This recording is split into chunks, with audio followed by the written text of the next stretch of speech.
Namaku Raka. 8 tahun menjadi tenaga medis darurat membuatku terbiasa dengan darah dan jeritan. Tugas kami sederhana: jemput, jaga agar tetap hidup, lalu serahkan ke rumah sakit. Tapi setelah ratusan shift malam, aku belajar satu rahasia gelap. Tidak semua panggilan darurat datang untuk menyelamatkan nyawa. Malam itu, aku satu tim dengan Pak Jaya. Dia sopir paling senior, pria yang lebih banyak diam daripada bicara. Orang-orang bilang, Pak Jaya hafal setiap lubang di aspal, setiap jalan buntu, bahkan setiap tikungan yang berpenghuni setelah tengah malam. Pukul jam 2 lewat 10 menit, sirine ambulans menyala. Tapi suaranya aneh, panjang, berat, dan rendah. Bukan suara yang meminta jalan, tapi suara yang seperti sedang memanggil sesuatu dari kegelapan. Kami menuju ujung desa Karangjati, wilayah tua yang berbatasan langsung dengan pemakaman yang sudah lama ditinggalkan. Di sana tidak ada lampu jalan, hanya gerbang besi berkarat yang menanti di kegelapan. Pak Jaya hanya mengangguk saat radio menyebut alamat itu. Wajahnya datar, terlalu tenang. "Pak," kataku memecah sunyi. "Itu arah kuburan lama." "Iya," jawabnya singkat. Lalu ia menambahkan sesuatu yang membuat bulu kudukku berdiri. "Nanti, jangan matikan sirinnya." Sampai aku bilang, di ujung jalan tanah, sebuah rumah kayu tua berdiri kesepian. Seorang pria pucat sudah menunggu di teras, tanpa kepanikan, tanpa rasa sakit. Ia naik ke ambulans dengan langkah yang terlalu ringan. "Ke rumah sakit mana, Pak?" "Dan Yaku." Ia menatapku, matanya jernih tapi kosong. "Ke tempat saya seharusnya." Dan tepat saat ambulans mulai melaju, tanpa ada yang menyentuh tombolnya, sirine itu mati sendiri. Sirine yang mati itu meninggalkan kekosongan yang aneh. Mesin ambulans masih menyala. Lampu depan tetap menerangi jalan tanah di hadapan kami. Tetapi tanpa raungan sirine, malam terasa menutup lebih rapat. Seolah-olah sejak awal, suara itulah satu-satunya alasan kami diizinkan melintas. Aku menoleh refleks ke arah dashboard. Tidak ada lampu peringatan, tidak ada tanda gangguan. Sirine itu benar-benar mati begitu saja, seperti napas yang diputus secara paksa. Pak Jaya tidak bereaksi. Tangannya tetap mantap di setir, matanya lurus ke depan, seolah ini adalah hal yang sudah ia perkirakan. "Pak," suaraku terdengar lebih pelan dari yang kuinginkan. "Sirinnya mati." "Iya," jawabnya singkat. Aku menunggu penjelasan lanjutan, tapi tidak ada. Ambulans terus melaju dengan kecepatan pelan, hampir seperti berjalan. Jalan tanah di depan kami semakin menyempit, diapit pepohonan tua yang dahannya saling bertaut di atas, membentuk lorong gelap yang menelan cahaya lampu. Perasaan tidak nyaman yang sejak tadi kutahan mulai berubah menjadi kegelisahan yang nyata. Pria di kursi belakang membuka matanya. Ia tidak terlihat terkejut oleh matinya sirine. Justru ada sesuatu seperti kelegaan di wajahnya, seolah ia telah menunggu momen itu. "Kita sudah dekat," katanya lirih. Aku menatapnya. "Dekat rumah sakit?" Ia tersenyum tipis, senyum yang tidak bener-bener menjawab. Tatapannya beralih ke jendela, memandang gelap di luar seperti seseorang yang sedang mengingat jalan pulang. Ambulans melambat, lalu berhenti. Lampu depan menyinari sebuah gerbang besi tua. Cat hitamnya mengelupas. Beberapa bagian berkarat. Di atasnya, sebuah papan kayu tua tergantung miring. Tulisannya hampir tak terbaca. Namun aku tetap mengenalinya. Pemakaman lama desa Karangjati. Dadaku terasa mengencang. "Pak, ini kuburan."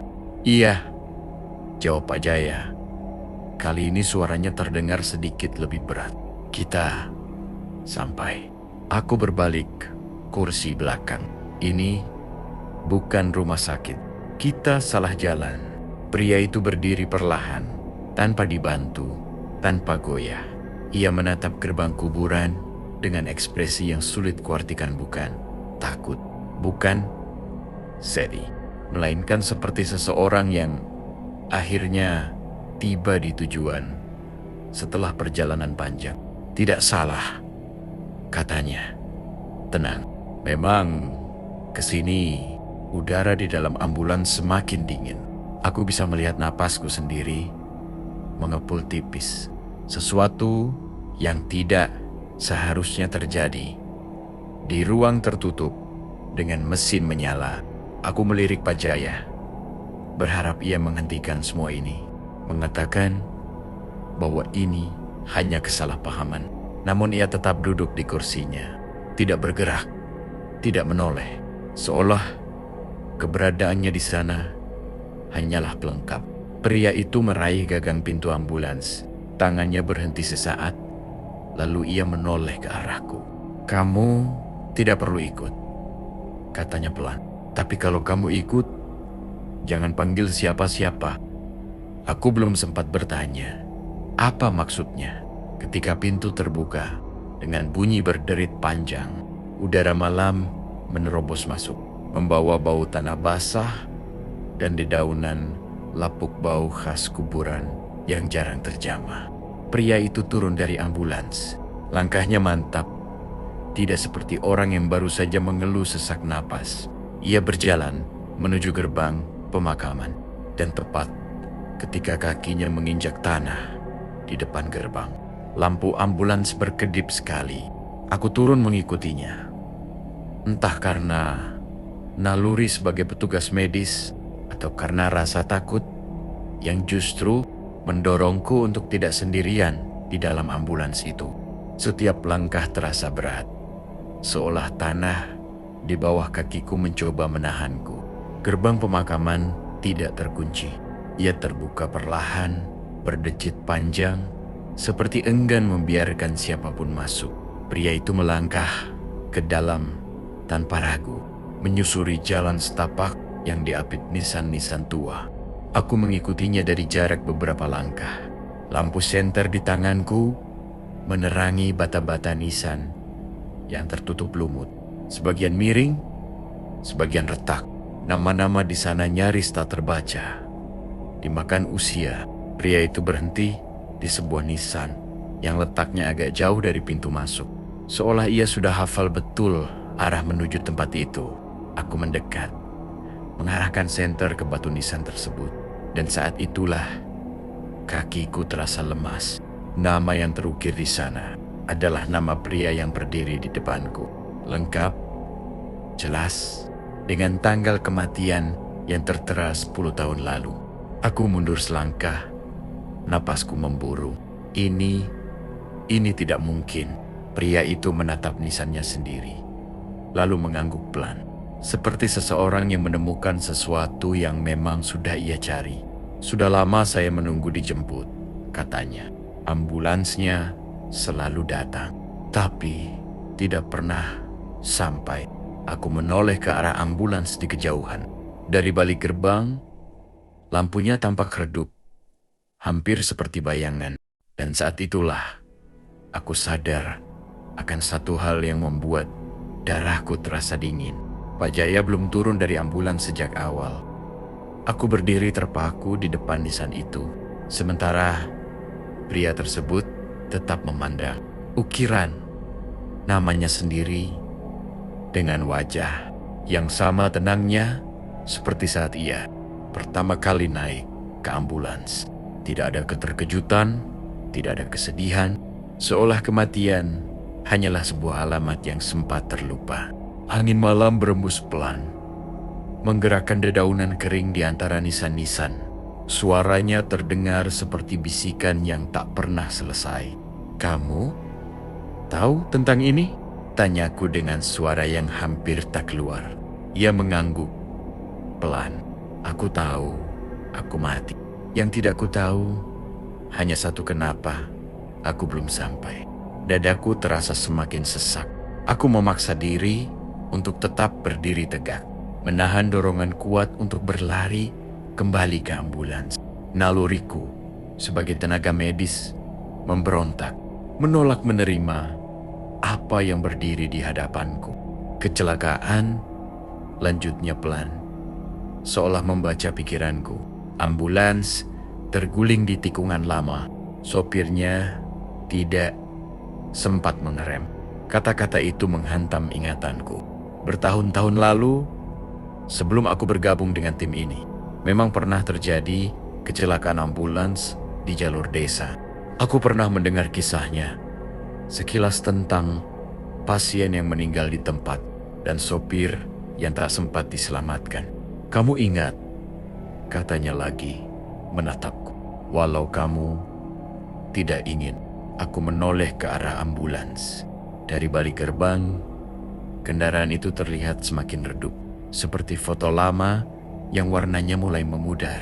Mesin masih terdengar, namun suaranya jauh, seperti datang dari tempat yang berbeda.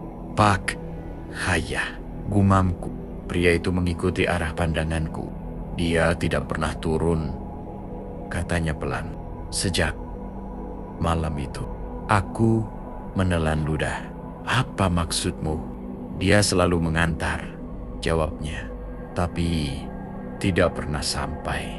Kata-kata itu membuat bulu kuduku berdiri. Aku teringat sikap Pak Jaya sepanjang perjalanan ketenangannya. Caranya berbicara, aturannya tentang sirine, semua terasa masuk akal dengan cara yang menakutkan. Kenapa aku yang ikut malam ini?" Pria itu terdiam sejenak, lalu memandang langit gelap di atas pemakaman. "Karena kamu masih bisa memilih." Sebelum aku sempat bertanya, "Apa maksudnya?" terdengar bunyi pintu terbuka. Dari arah ambulans, bunyi logam beradu pelan, disusul langkah kaki yang sangat dikenal. Aku menoleh. Pak Jaya berdiri di depan gerbang pemakaman.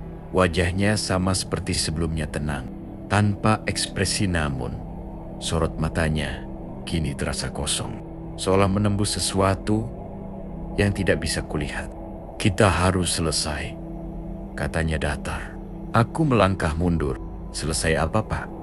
"Pak, penjemputannya," jawabnya. "Kalau tidak, sirine akan terus menyala." Aku menatap pria di sampingku.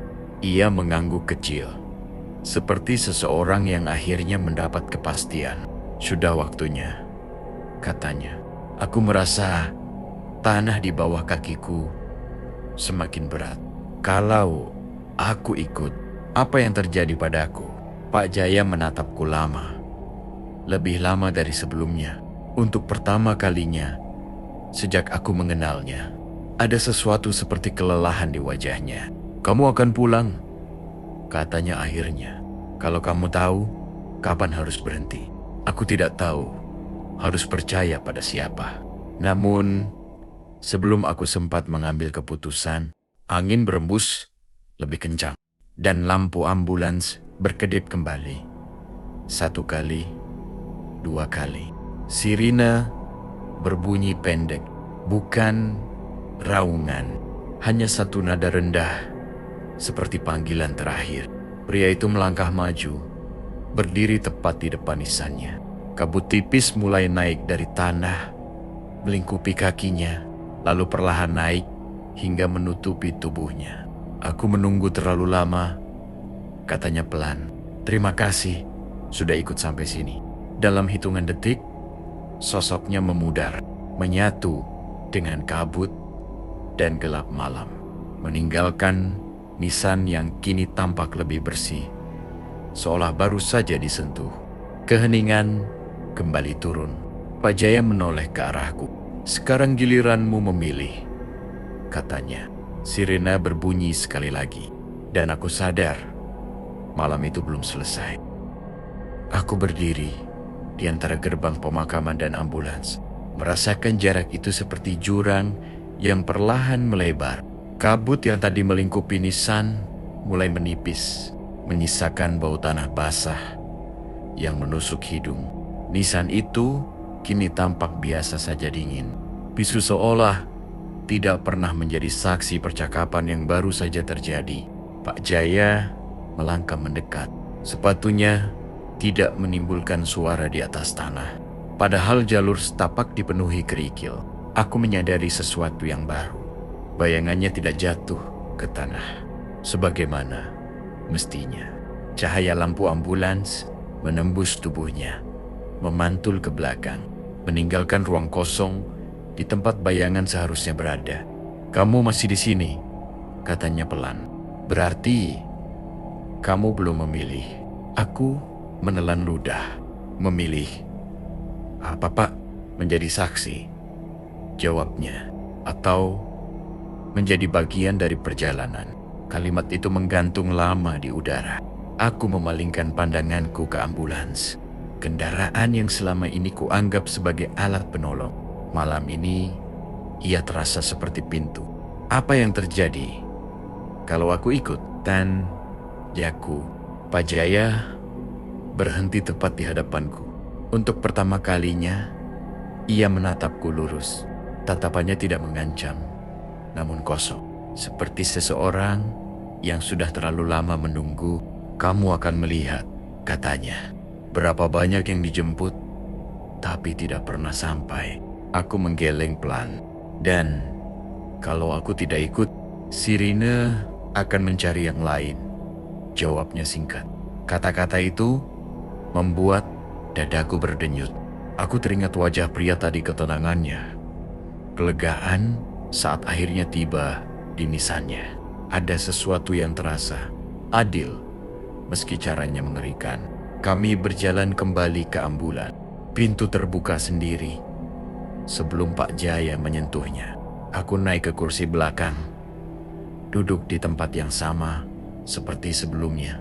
Rasanya seperti kembali ke posisi awal, namun suasananya sama sekali berbeda. Pak Jaya duduk di kursi sopir. Mesin meraung pelan. Hidup kembali dengan suara yang lebih dalam. Lampu dashboard menyala, dan jam digital yang sempat terasa macet kini bergerak normal. Ambulans mulai melaju meninggalkan pemakaman. Sirena tidak menyala. Aku menghela napas panjang, menyadari bahwa napasku tidak lagi mengepul. Suhu di dalam ambulans kembali normal. Seolah kuburan itu hanya mimpi yang terlalu nyata. Aku pun bertanya, "Kemana kita sekarang?" Pak Jaya tidak langsung menjawab. Beberapa detik berlalu sebelum ia berkata, "Pulang." Aku menoleh. "Pulang kemana?" "Ke jalan," jawabnya. "Tempat kamu seharusnya berhenti." Aku menatap jalan gelap di depan kami. Tidak ada tanda arah, tidak ada lampu kota, hanya aspal yang memanjang tanpa ujung. "Pak," kataku pelan, "kenapa Bapak masih mengemudi?" Ia terdiam lama, lalu berkata, "Karena aku belum berhenti." Nada suaranya bukan penyesalan, melainkan fakta. Seperti seseorang yang menerima hukuman tanpa protes. "Ada aturan," lanjutnya. "Selama sirine menyala, perjalanan harus dilanjutkan. Selama ada yang belum sampai, ambulans tidak boleh berhenti." Aku mengingat larangannya sejak awal. Jangan matikan sirine. Ikuti sah. Aturan-aturan kecil yang dulu kuanggap kebiasaan, kini terasa seperti hukum yang lebih tua dari profesi kami sendiri. "Kamu beruntung," katanya lagi. "Kamu masih bisa turun." Ambulans melambat. Di kejauhan, aku melihat sebuah persimpangan. Jalan bercabang 3, masing-masing tenggelam. Dalam gelap, "Kamu turun di sini," ujar Pak Jaya. Aku berdiri. Jantungku berdegup kencang. Kalau aku turun, apa yang terjadi selanjutnya? Ia menatap jalan di depan. Kamu akan hidup dengan ingatan, katanya. Dan itu tidak selalu lebih ringan. Aku turun dari ambulans. Begitu kakiku menyentuh aspal, kendaraan itu langsung melaju lagi. Tidak ada pamitan, tidak ada sirine. Hanya suara mesin yang semakin menjauh, lalu menghilang di tikungan. Aku berdiri sendirian di persimpangan. Malam terasa terlalu sunyi, dan jauh di dalam dadaku ada perasaan bahwa ini belum benar-benar berakhir. Aku tidak tahu berapa lama berdiri di persimpangan itu. Waktu terasa aneh, seolah berjalan tanpa arah. Ketika akhirnya aku melangkah pergi, langit di timur sudah mulai memucat, menandakan fajar yang ragu-ragu. Aku menemukan jalan pulang dengan cara yang bahkan tidak bisa kujelaskan. Kakiku bergerak sendiri, mengikuti jalur yang terasa asing, namun juga akrab. Saat rumah kosku terlihat di kejauhan, aku hampir tidak percaya bahwa dunia masih berjalan normal. Pagi itu, kota bangun seperti biasa. Suara pedagang, motor yang melintas, aroma kopi dari warung kecil di sudut jalan, semuanya terasa terlalu kontras dengan malam yang kualami. Aku masuk ke kamar dan menutup pintu, bersandar di baliknya, membiarkan tubuhku melorot ke lantai. Aku hidup, namun tidak sepenuhnya kembali. Siang hari di rumah sakit, aku mencoba menjalani shift seperti biasa. Rekan-rekanku bercanda, mengeluh soal jadwal, membicarakan pasien. Tidak ada yang menyinggung Pak Jaya, seolah namanya tidak pernah ada. Aku memberanikan diri bertanya pada salah satu perawat senior, "Bu, Pak Jaya yang sopir ambulans malam, sekarang jadwalnya bagaimana?" Ia menatapku heran. "Pak Jaya, sopir ambulans?" Aku mengangguk. "Iya, yang sering bawa ambulans unit lama." Wajahnya berubah bingung. Sejak kapan rumah sakit punya sopir bernama itu? Unit lama sudah lama tidak dipakai, rusak sejak kecelakaan bertahun-tahun lalu. Kata-katanya membuat ruangan terasa sempit.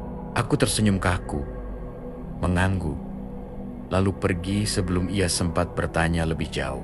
Sejak hari itu, suara sirine mulai muncul dalam hidupku. Bukan raungan keras, hanya nada rendah, jauh, seperti gema dari ingatan.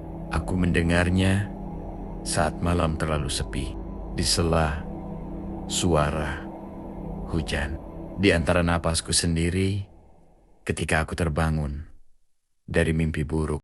Setiap kali itu terjadi, dadaku bergetar, dan aku teringat persimpangan gelap itu. Suatu malam, sepulang shift sore, aku melihat ambulans terparkir di ujung jalan kos. Katnya kusam, lampunya mati. Namun, aku tahu tanpa ragu itu ambulans yang sama. Aku berdiri mematung, jantungku berdegup keras, telingaku berdenging. Pintu belakang terbuka perlahan. Tidak ada siapa-siapa di dalamnya, hanya tanduk kosong dengan bekas noda yang sudah lama mengering. Namun ketika aku melangkah mendekat, terdengar suara yang sangat pelan. Masih ada yang belum sampai. Aku mundur. Suara itu bukan Pak Jaya, bukan pria dari kuburan. Suara itu seperti gabungan dari banyak suara, tumpang tindih, berbisik dalam satu napas. Lampu ambulans menyala sebentar, lalu mati lagi. Keesokan harinya, berita tentang kecelakaan lalu lintas muncul di layar ponselku. Seorang pengendara motor meninggal di tempat, beberapa ratus meter dari kosku. Waktu kejadiannya dini hari. Aku menutup layar. Tanganku gemetar. Malam itu, saat aku mencoba tidur, Suara sirine terdengar lagi lebih dekat. Lebih jelas, aku bangkit dari tempat tidur dan menatap jendela. Di bawah lampu jalan, ambulans itu kembali terparkir. Kali ini, lampunya menyala redup.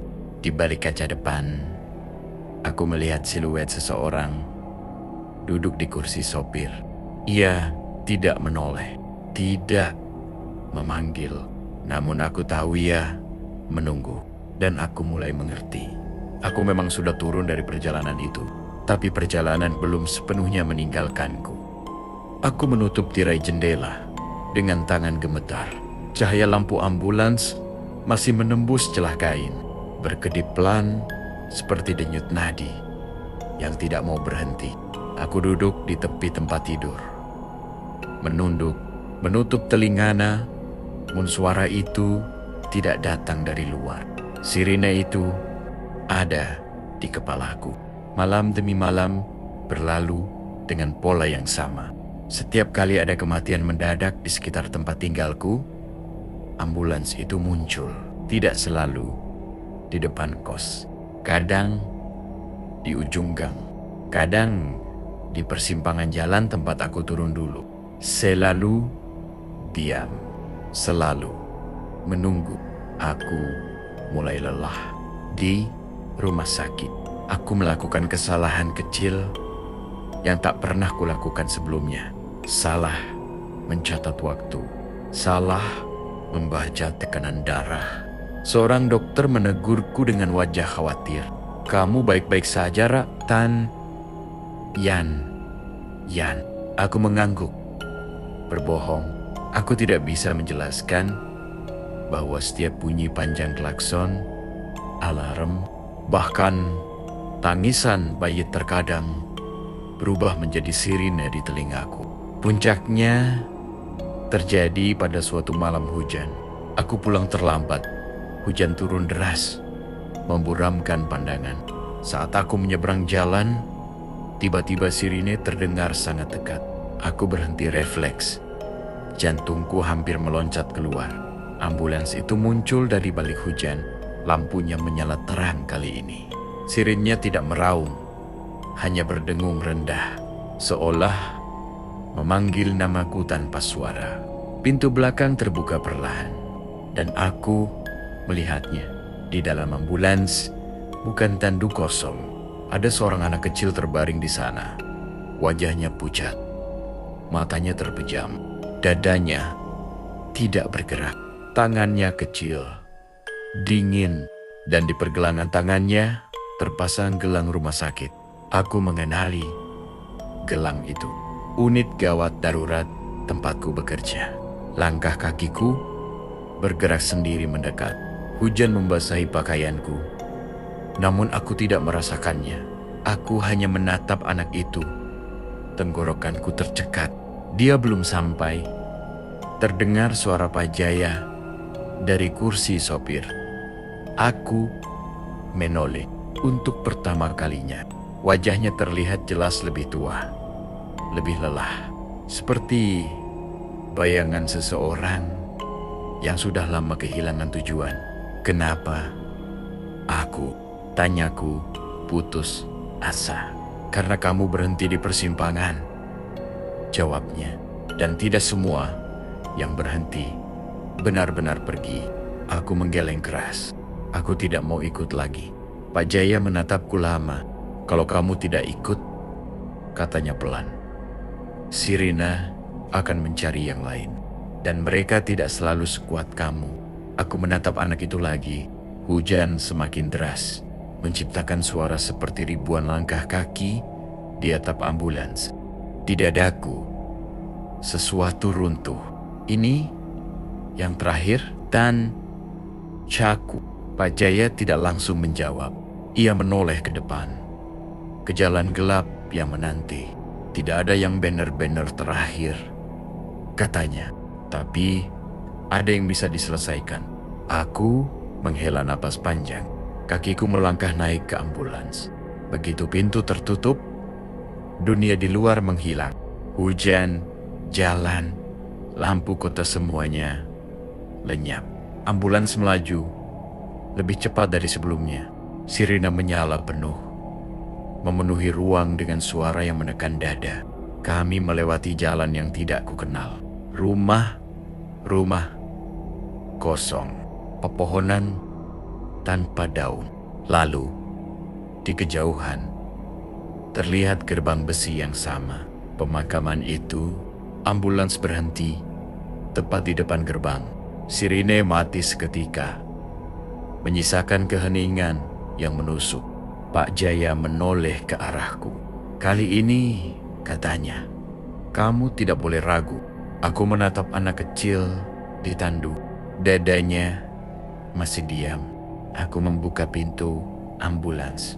Dan aku tahu begitu kakiku menyentuh tanah pemakaman itu lagi, tidak semua dari diriku akan bisa kembali.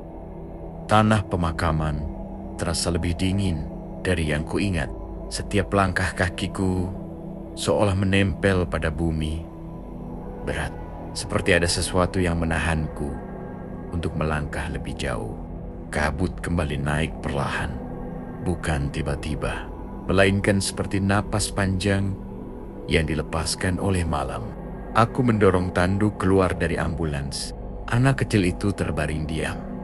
Wajahnya pucat, terlalu tenang untuk seseorang yang seharusnya hidup. Aku meraba dadanya. Tidak. Ada detak. Namun anehnya, kulitnya belum benar-benar dingin. Dia masih diambang, kata Pak Jaya di belakangku. Belum memilih. Aku menoleh. Memilih apa? Hidup. Jawabnya singkat. Atau perjalanan. Kami berhenti di depan sebuah Nissan kecil, jauh di sudut pemakaman. Tidak ada nama lengkap di sana. Hanya satu kata yang terukir samar, seolah sengaja dihapus oleh waktu. Anak tak dikenal. Hatiku berdenyut keras. Dia korban tabrak lari. Lanjut Pak. Jaya meninggal sebelum ambulans resmi datang. Tidak ada yang menjemput. Aku menunduk, menatap wajah polos itu. Untuk pertama kalinya sejak malam itu dimulai, aku merasa marah bukan takut. Jadi selama ini, kataku pelan, ambulans ini menjemput mereka yang terlewat. Pak Jaya mengangguk, yang tidak sempat diantar, yang tidak punya saksi. Aku menatapnya lama, termasuk Bapak. Ia tersenyum tipis, senyum yang nyaris tak terlihat. Aku memilih terus mengantar. Kabut semakin tebal. Sirine ambulans menyala pelan, tidak meraung, hanya bergetar seperti jantung yang lemah. Aku menggenggam tangan anak itu. Kalau aku melepaskannya di sini, apa yang terjadi? Apa yang terjadi? Dia akan tetap berjalan, jawab Pak Jaya. Tanpa arah, aku menarik napas panjang. Ingatan tentang persimpangan itu kembali. Tentang pilihanku untuk turun. Tentang hidup yang kembali, namun tidak pernah benar-benar utuh. Ada cara lain? Dan Giagu? Pak Jaya menatapku lama, seolah menimbang sesuatu yang berat. Ada, katanya, akhirnya. Tapi selalu ada yang harus tinggal. Aku mengerti sebelum ia melanjutkan. Aku mengangkat anak itu, mendekapnya sebentar, lalu melangkah ke depan Nissan. Tanganku gemetar saat aku meletakkannya di atas tanah. Aku berlutut, menempelkan telingaku ke dadanya, dan berbisik pelan, "Kamu boleh pulang." Sirine berhenti. Hening turun begitu cepat, begitu mutlak, hingga aku bisa mendengar detak jantungku sendiri. Lalu satu tarikan napas kecil terdengar. Aku tersentak. Anak itu terbatuk lemah. Matanya terbuka sedikit. Kabut di sekeliling kami menipis, seolah ditarik kembali oleh sesuatu yang tak terlihat. Aku menoleh ke belakang. Pak Jaya berdiri di depan ambulans, tubuhnya mulai memudar. Wajahnya terlihat jauh lebih ringan sekarang. "Terima kasih," katanya pelan. "Sekarang aku boleh berhenti." Lampu ambulans mati satu persatu. Mesin padam.